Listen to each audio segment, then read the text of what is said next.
반갑습니다. 나성입니다. 자, 오늘 취업 타파의 주제 면접입니다. 면접에 대해서 지금 세 번째 하고 있는데요. 자, 오늘은 아마 여러분들이 다른 데에서 그렇게 찾기 힘든 그런 주제가 될 것 같아요. 돌발 자기소개에 대한 내용입니다. 코로나19의 여파로 취업 준비생들도 힘든 시간들을 보내고 있습니다. 지난 2월 말 이후 신입사원 채용 공고는 작년보다 35% 넘게 준 것으로 나타났습니다.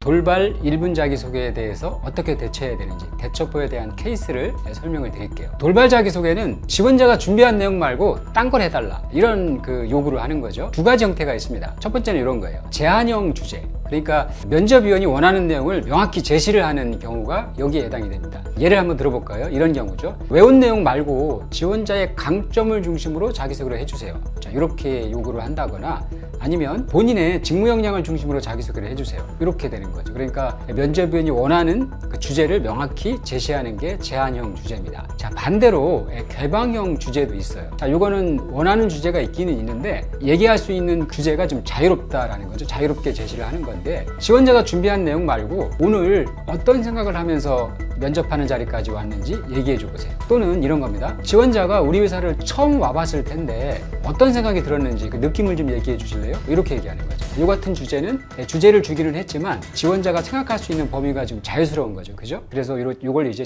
개방형 주제라고 얘기합니다. 제한형 주제든 개방형 주제든 자, 면접위원이 이렇게 돌발 자기소개를 요구하는 건 여러 가지 의미가 있습니다. 첫 번째는 계속 이제 지원자들이 준비한 내용, 암기한 내용을 얘기하니까 그게 좀 식상하다라는 의미도 있고요. 또 지원자의 어떤 그 위기 대처 능력, 유연성 같은 걸 파악하는 그런 의미도 있어요. 이런 거 돌발 자기소개는 보통 여러분들이 면접 가시면 오후에, 그러니까 면접위원들이 조금 피곤할 때, 또 나른할 때 많이들 하는 방법이거든요. 그래서 혹시나 오후에 면접을 보시는 분들은 이런 것도 좀 신경을 써서 준비하시면 좋겠습니다. 자, 일단 제가 지금 소개해드리는 돌발 자기소개 대처법 가장 명확한 건 이겁니다. 앞에 30초 하고요. 뒤에 30초를 분리해서 대응을 하시면 돼요. 앞에 30초를 먼저 얘기한 다음에 브릿지 문장을 넣으세요. 브릿지 문장은 뒤에 30초로 연결을 하는 거죠. 자, 먼저 앞에 30초에서는 일단 면접위원이 요구한 내용을 소개를 해줘야 됩니다. 그죠? 그 요구한 주제에 맞는 내용을 일단은 얘기를 해줘야 되는 거죠. 근데 이 부분에서는 여러분이 당황하지 않고 센스 있게 대응을 하는 게 좀 필요합니다. 자, 그 다음에 뒤에 30초랑 연결시켜주는 브릿지 문장을 하나 넣어주세요. 그러니까 예를 들면 이런 거죠. 그래서 저의 장점을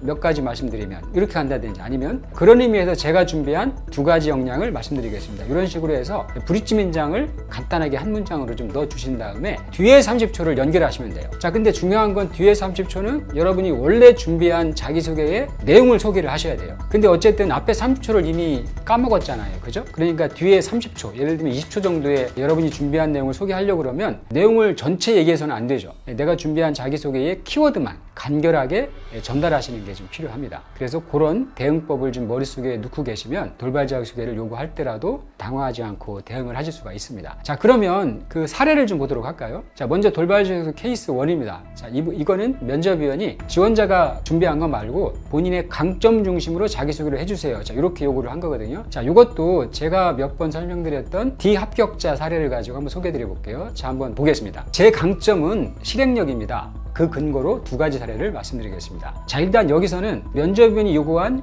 본인의 강점, 그거에 적합한 키워드를 제시한 거죠. 실행력이라는 키워드를 제시했고 근거까지 얘기하겠다라고 이제 시작을 한 겁니다. 자, 근거 두 가지를 얘기합니다. 하나는 어머니 대신에 학원을 운영한 결과 6개월 만에 원생을 150% 증가시키는 실행력을 발휘했습니다. 자, 이 내용은 사실 이 친구가 에세이 2번에 써놓은 스토리를 활용을 한 겁니다. 스토리에 써놓은 내용을 짧게 요약해서 얘기를 한 거죠. 또 하나는 세 곳의 전문기관에서 반도체 역량을 쌓은 것입니다. 자, 이 내용은 사실은 이 친구가 에세이 4번에 써놓은 키워드를 활용을 한 겁니다. 에세이 4번에 이 세 곳의 전문기관에 대한 내용을 자세히 써놨거든요. 그걸 인용해서, 그걸 활용해서 지금 간단하게 얘기를 한 거죠. 그 다음에 브릿지 문장을 이 친구가 넣었습니다. 이렇게 넣습니다. 특히나 반도체에 대한 열정과 실행력을 통해서 소자, 공정, 광학이라는 세 가지 역량을 쌓았습니다. 자, 이게 이제 브릿지 문장으로 세 가지 역량을 다시 강조를 해준 거죠. 자, 그 다음에 이제 세 가지 역량을 간단히 얘기를 합니다. 첫째, 1년간 티켓을 활용해서 메모리를 설계했습니다. 둘째,